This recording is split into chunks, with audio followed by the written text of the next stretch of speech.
And as we wind on down the road, our shadows taller than our soul, there walks a lady we all know, who shines white light and wants to show how everything still turns to gold. And if you listen very hard, the tune will come to you at last. When all is one and one is all, that's what it is, to be a rock and not to roll.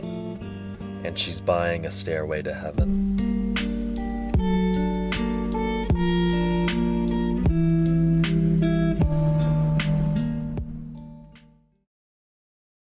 Naruto is a series that often poses complex thought questions that make you question a character's true morality through its story. For example, the morality of Itachi Uchiha's actions during the Uchiha massacre are often highly scrutinized or mostly praised. Another lesser-known example would be how Zabuza became a mercenary in order to fund another attempt at overthrowing the Mizukage in order to make the Hidden Mist village a less ruthless place. It seems like almost everyone's favorite thought question is the one that Pain poses. Specifically, everyone loves his cycle of hatred speech, and many say that his point is valid. However, I would like to focus on a criminally underrated thought question this series poses. I'm of course referring to the idea of an Infinite Tsukuyomi. Obito and Madara were not aware that this plan would ultimately kill everyone by turning them into white Zetsu. So ignoring that, is the Infinite Tsukuyomi actually a solution for peace? Would an absolutely perfect dream world be better than the real world you're currently living in? This thought question the series shows us stands out from the others because of just how deep and complex it is. It not only makes you question morality and peace, it goes even further and makes you evaluate reality itself. It makes you question whether or not a real world full of negative experiences is better than a false world of only positive experiences. Madara and Obito explain their reasonings for choosing a perfect illusion to several characters, but only one character ended up buying into their plan. Madara was able to convince Obito of the Moon Eye plan after he coordinated Rin's death in order to make Obito lose hope for the real world.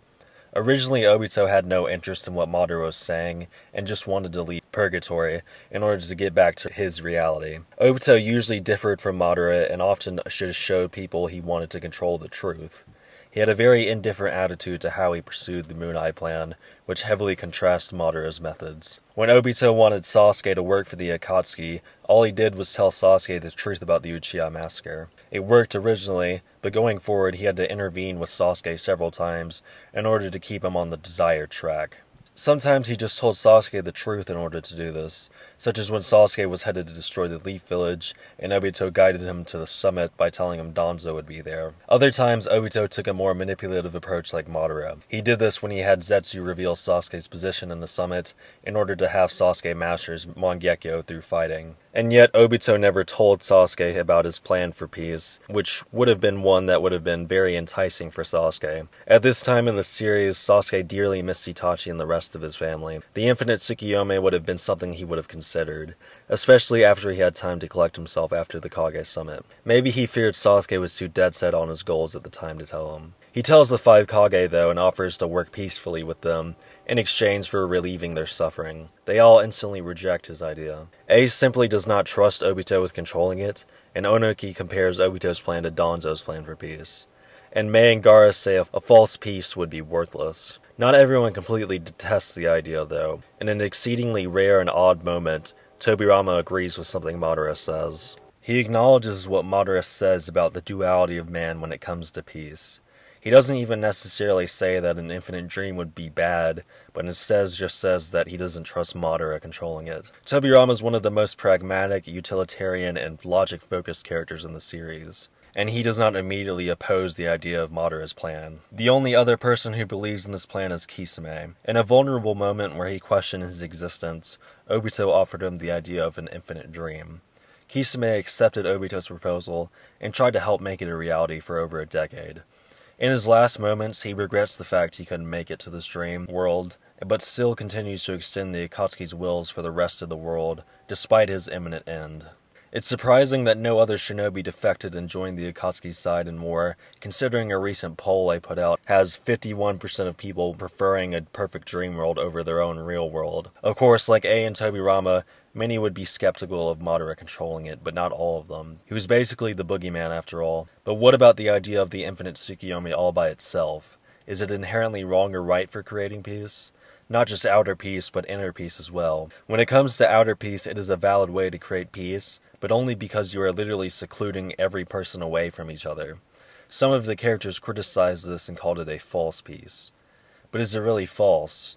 Sure, it is false in the sense that you aren't allowing for humans to create peace, but is complete peace even attainable? Madara came to the conclusion that because one cannot feel exactly what another can feel, no one can fully understand one another. And because no one understands you like you understand you, misunderstandings occur and disharmony takes place. This is a very valid point because it is true that it is impossible to fully understand someone else. For example, during the first Kage summit, the Sand made a very generous offer to the other great nations and was met with immediate hostility. The first Kazekage suggested to the other villages that they would forfeit the offer of receiving a bijou from Hashirama and instead take arable land and money as a better alternative. Instead of just saying no, the Mizukage instead instantly suggested the other four nations wage war against the Sand village just for suggesting that. This is because the Mizukage does not understand the problem like the Kazekage does. The first Kazekage would have experienced how much his nation struggled due to probably not having enough food to eat for the people he governs. If the Mizukage was the Kage of that village, he more than likely would have made the same offer to the other great nations. But at the same time, if the Kazekage had never experienced the Sand struggling with food, then he may have had the same reaction that the Mizukage did. Situations like this are more than likely what led to the first three great shinobi wars. In the Boruto era, large-scale wars have ceased, but there are still conflicts that exist. This ranges from fighting to personal problems such as Boruto originally being mad over Naruto being too busy with work. Conflicts between humans will always exist, no matter how small the scale may be. And this is because of how Madara pointed out that not being able to fully understand each other leads to conflict. The Infinite Tsukuyomi does not technically create outer peace between humans, because it isolates them from one another, so separating everyone eliminates both outer peace and outer conflict. Before I talk about how this affects inner peace and inner conflict, I should talk about if peace in an infinite dream is as valid as reality. When it comes to what reality is, I like Itachi's quote on it. Every human being relies on and is bounded by his knowledge and experience to live. This is what we call reality. However, knowledge and experience are ambiguous. Thus, reality can become an illusion. Is it not possible to think that all human beings are living in their own assumptions? This is a rather deep statement, so I'll try to make it easier to understand. One example I can make is language. The words I'm currently speaking right now mean absolutely nothing to the majority of people on this planet. They're simply unintelligible sounds because they don't speak English. When it comes to English speakers, these words only have meaning because we all agreed on what they mean based off of nothing. Each word may have an agreed meaning, but this meaning is based off of other words. So if I were to tell you to define ambiguous, you would give me a definition with words. If I were to ask you to define those words and so on and so forth, you would eventually run out of words to use to define other words. This is because language is just full of subjective meaning and a group of people happen to agree on. Another example I can make is what colors are. One time, two other men and I were looking at a dog collar. I said the dog collar was red, another said it was orange, and another said it was red-orange. But what color was it really? How could any of us have disproved the other? Defining what a color is kind of impossible. Try to define the color blue with words. When I try to do this, I just come up with blue is blue. You could get scientific and say that the color blue is the result of atoms arranged in a certain way, and that causes light to reflect off of it in a certain way, and that makes our eyes perceive it in a certain way. But we do not all have the same eyes, and each person draws a line between orange and red differently. Furthermore, certain animals can see colors that we can't even perceive. The mantis shrimp sees the world through more than 12 channels of colors, while humans can only see combinations of 3 colors, being red, blue, and green. So if a mantis shrimp were to look at a rainbow, it would see the rainbow in a vastly different way. But what is the correct color for the rainbow? Because we all have different objects used to see color, there's no true objective color to be observed. Colors are a simple example for this, but this goes for everything. We all perceive the world differently, so it makes sense that we come to different conclusions. If a child is told that the color green is actually the color blue, and he calls it green, it doesn't change the state of the true color. This is because words are just subjective meanings. When it comes to Sasuke and Itachi, Sasuke believed Itachi slaughtered his family to test the limits of his ability, because Itachi told him so. So when Sasuke went on believing this, that was his reality even if it was false. He had no way to distinguish otherwise. This finally brings us back to the Infinite Tsukuyomi. Everyone trapped in it did not realize until afterwards that it was a genjutsu. So taking everything into account about the worthless meanings of colors and words was really a false reality if they believed it. If they couldn't tell the difference, then how would it be a false reality? Let's say you were currently in a virtual reality and you couldn't tell that it was a virtual reality. What would the difference be between the two? It's just like if a child were to go their entire life believing that the color blue was called green. Calling water green does not change its objective state at all. Just like if you were to call water the color azul. It is still water either way, just like how a complete virtual reality is just reality either way as well. This is just because, like Itachi says, reality is subjective. So using the Infinite Tsukuyomi to create peace is not any less valid than peace in the real world. It ends the potential for peace or conflict between humans by separating everyone, but what about inner peace? Is the perfect dream world really perfect? We got to see a little into the dreams of some characters. Most dreams show no conflicts, but Tsunade's and Hinata's do. Hinata dreams that she is with Naruto, but Neji is there worryingly spying on them. In Tsunade's dream, all her loved ones are alive, but Jiraiya is giving Nawaki one of his inappropriate books. I don't believe these are actually negative conflicts, though. The Infinite Tsukuyomi was constantly said to be perfect, and we don't see any potential issues in other characters' dreams. In these two cases, I believe Hinata and Tsunade subconsciously like the negative behavior. I could certainly see Tsunade missing Jiraiya's pervy tendencies in hindsight. This makes sense too because of how the other dreams were only about what the characters exactly wanted. But is only getting what you want able to create inner peace? I don't believe so, and I have a simple example that can prove this. Water is something that all humans enjoy, but what makes us enjoy it? Thirst does, and thirst is a negative experience. Water is the positive experience because it eliminates the negative experience. The greater the negative experience, the greater the positive experience that occurs to erase it. Drinking water after waking up in the morning is pleasurable. Drinking water after being out in the summer heat all day is even more enjoyable. Drinking water after being stranded in a desert for 2 days is even more enjoyable. The longer you go without water, the greater the water pleasures. But what about the opposite? The shorter you go without water, the less enjoyable it becomes, all the way to the point it's not even enjoyable. This is because without thirst, there is no negative experience for a positive experience to eliminate. In fact, when I try to drink water when fully hydrated, it's actually not very pleasurable at all. This is what the Infinite Tsukuyomi would eventually cause, a paradox. If you could have whatever you wanted whenever, you would eventually not appreciate it. There's one episode of The Twilight Zone where someone dies and they believe they go to heaven. Everything is exactly as they want it, but this paradise eventually degrades into an annoyance. The main character eventually discovers that they actually went to hell. This is what I believe the Infinite Tsukuyomi would end up as for everyone if their dreams are based on only their desires. If they were to begin to desire negative experiences, then things get more complicated. So the Infinite Tsukuyomi does eliminate conflict, but it does create inner turmoil instead of peace.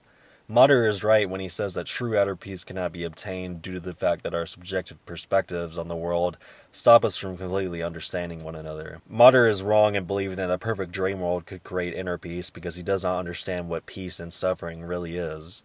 After he casts the Infinite Tsukuyomi, he says he has severed everyone from their karmic cycle. The karmic cycle is the Buddhist belief that we reincarnate, and when we reincarnate, we experience recurring experiences in order to learn from them. Madara lost his brother and his clan, but failed to learn from it and lived a bitter life from then on. Sasuke lost his brother and his clan in an even more severe fashion, and this allowed him to eventually learn to let it go, and go on to achieve an inner peace that Madara never did. Because Madara did not learn from his experiences, his reincarnate Sasuke had to experience similar things and learn from them.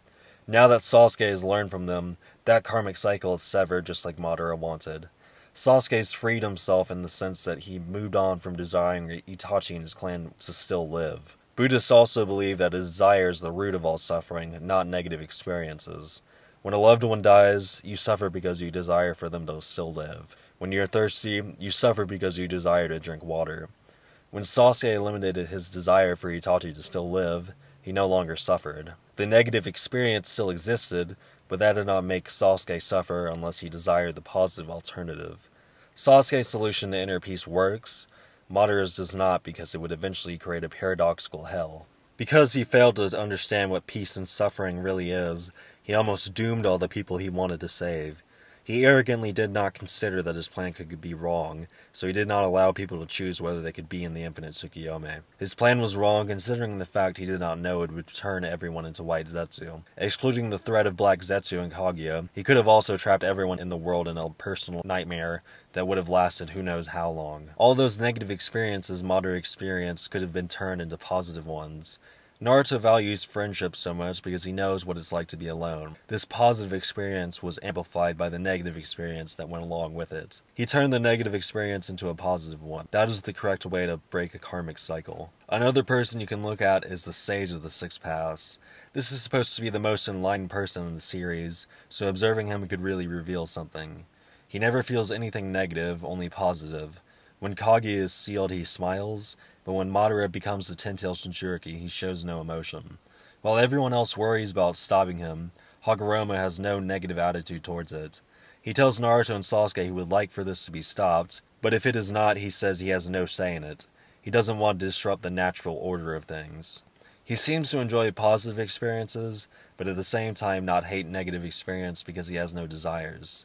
He has freed himself from suffering through freeing himself from desires. This has been a complex video and probably a bit of a ramble, so to finish off I'll answer the questions I posed at the beginning of the video. The Infinite Tsukuyomi is just as real as reality, because you can't tell the difference between the two. This makes peace in both realities just as valuable. However, the Infinite Tsukuyomi does not create outer peace, but it does eliminate outer conflict. This is because outer peace requires multiple people to create, and the Infinite Tsukuyomi isolates everyone. Inner peace would not be created either, because a world where you can get anything you want is not heaven, it's actually hell. Things are only good because they stop what is bad. Without bad, there is no good. This creates a paradox where everything good is bad because nothing makes it good. It does not eliminate suffering either. What does eliminate suffering is eliminating your desires. True outer peace will never be obtained because of how we all view the world differently. How can we ever fully get along if we can't agree on something as basic as what a color is or what a word means? We suffer because it is impossible to understand each other like we understand ourselves. We end the suffering by ending our desire for the suffering to stop, and transforming it into something positive to learn from.